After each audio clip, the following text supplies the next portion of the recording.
മരണാനന്തര ചെലവുകൾക്ക് ഈ നിർമ്മാണ കമ്പനി 40,000 രൂപ നൽകുകയും 25 ലക്ഷം രൂപ മരണപ്പെട്ട രാജേഷിന്റെ കുടുംബത്തിന് നൽകാനുമാണ് തീരുമാനിച്ചിരിക്കുന്നത്.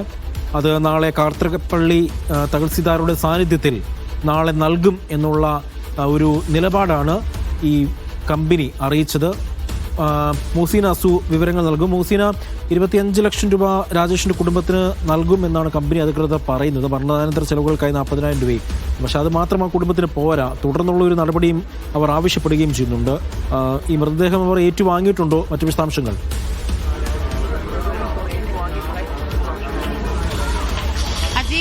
അല്പം നേരം മുൻപ് വരെ ഇവിടെ ഒരു അനിശ്ചിതത്വം നിലനിന്നിരുന്നു. അതായത് മൃതദേഹം ഏറ്റുവാങ്ങില്ല, കമ്പനി ഓഫർ ചെയ്ത 10 ലക്ഷം രൂപ പര്യാപ്തമല്ല എന്ന് കാണിച്ചായിരുന്നു അങ്ങനെ ഒരു തീരുമാനം. പിന്നീട് ചേർത്തല തഹസിൽദാർ, അതുപോലെ തന്നെ ഈ കമ്പനി പ്രതിനിധികൾ, പോലീസ് ഉദ്യോഗസ്ഥർ തുടങ്ങി ഇവിടെ ഏറെ നേരം ജനറൽ ആശുപത്രിയിൽ ഒരു ഓഫീസ് മുറിയിൽ ചർച്ച നടന്നിരുന്നതിന് ശേഷമാണ് ഇപ്പോൾ സമവായമായിരിക്കുന്നത്. 25 ലക്ഷം രൂപ നഷ്ടപരിഹാരം കമ്പനി അധികൃതർ നാളെ തന്നെ അത് ചെക്ക് കൈമാറുമെന്നൊരു ഉറപ്പ് നൽകിയിട്ടുണ്ട്.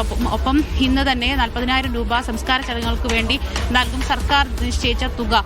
അങ്ങനെ താൽക്കാലികമായി, അതുപോലെ മകനൊരു ജോലിയുടെ കാര്യം, ആ ഒരു കാര്യം പരിഗണിക്കും, അതിനൊരു അപേക്ഷ ഇവർ നൽകണം. ഈ ഒരു കാര്യത്തിൽ തൽക്കാലം കുടുംബം, അതുപോലെ സുഹൃത്തുക്കൾ എല്ലാവരും അംഗീകരിച്ചിട്ടുണ്ട്. നേരത്തെ പറഞ്ഞത് വിഭിന്നമായി പറഞ്ഞ അത്രയും കാര്യങ്ങൾ പെട്ടെന്ന് ചെയ്യാമെന്നുള്ള ഉറപ്പും ലഭിച്ചിട്ടുണ്ട്. അതോടുകൂടിയാണ് ഇപ്പോൾ ഏറെ മണിക്കൂറുകൾ നേരത്തെ ഒരു അനിശ്ചിതത്വത്തിന് ഇപ്പോൾ വിരാമമായിരിക്കുന്നു. എന്താണെങ്കിലും നമുക്ക് ഇവിടെ ഈ മരിച്ച രാജേഷിന്റെ സഹോദരനുണ്ട്. ചേട്ടാ, പിന്നെ ഇപ്പം ഒരുപാട് നേരമായി ഇപ്പം ഈ ഒരു പ്രശ്നം നിൽക്കുന്നത്. ഇപ്പം 25 ലക്ഷം രൂപ ജോലി, ഇതാണല്ലോ പറഞ്ഞിരിക്കുന്നത്.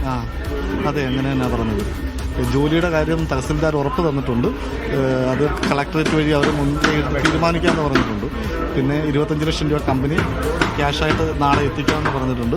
ചെക്കായിട്ട് 40,000 രൂപ ഇപ്പോഴത്തെ ചെലവിന് വേണ്ടി കമ്പനി ഞങ്ങൾക്ക് തന്നിട്ടുണ്ട്. ഞങ്ങളതിനെ അംഗീകരിക്കുന്നു. ഇപ്പൊ എന്തായാലും മൃതദേഹം ഏറ്റുവാങ്ങുകയാണ്. ഉടനെ തന്നെ അങ്ങോട്ട് പോകും. 2-3 മണിക്കൂർ യാത്രയുണ്ട്. അപ്പം ബ്ലോക്ക് ചെയ്തിരിക്കുകയാണ്, മരണം നടന്നിടത്ത് ബ്ലോക്ക് ചെയ്തിരിക്കുകയാണ്. അത് കാരണം നമ്മൾ പൂച്ചക്കൽ വഴിയാണ് ഇപ്പം പോകുന്നത്. പൊടിയെടുത്തുകൊണ്ട് നേരെ പോവുകയാണ്.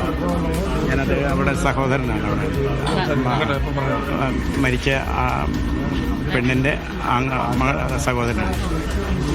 എന്താണെങ്കിലും ഏറെ മണിക്കൂറുകൾ നേരത്തെ അനിശ്ചിതത്വത്തിനൊടുവിൽ മൃതദേഹം ഏറ്റുവാങ്ങാൻ കുടുംബം തയ്യാറായിട്ട് നമ്മളോട് പ്രതികരിച്ചത് മരിച്ച രാജേഷിന്റെ സഹോദരനും അതുപോലെ അമ്മാവനുമാണ്. എന്താണെങ്കിലും ഉടൻ തന്നെ മൃതദേഹം, നേരത്തെ തന്നെ പോസ്റ്റ്മോർട്ടം നടപടികളൊക്കെ തന്നെ പൂർത്തിയായിരുന്നു. മൃതദേഹം അല്പസമയത്തിനകം തന്നെ ബന്ധുക്കൾ ഏറ്റുവാങ്ങി ഹരിപ്പാടുള്ള വീട്ടിലേക്ക് കൊണ്ടുപോകും. ഇന്ന് തന്നെ സംസ്കാരം ഉണ്ടാകുമെന്ന് തന്നെയാണ് ബന്ധുക്കൾ പറഞ്ഞിരിക്കുന്നത്. ശരി, മൂസീന അസു ആണ് വിവരങ്ങൾ നൽകിയത്. വാർത്തകൾ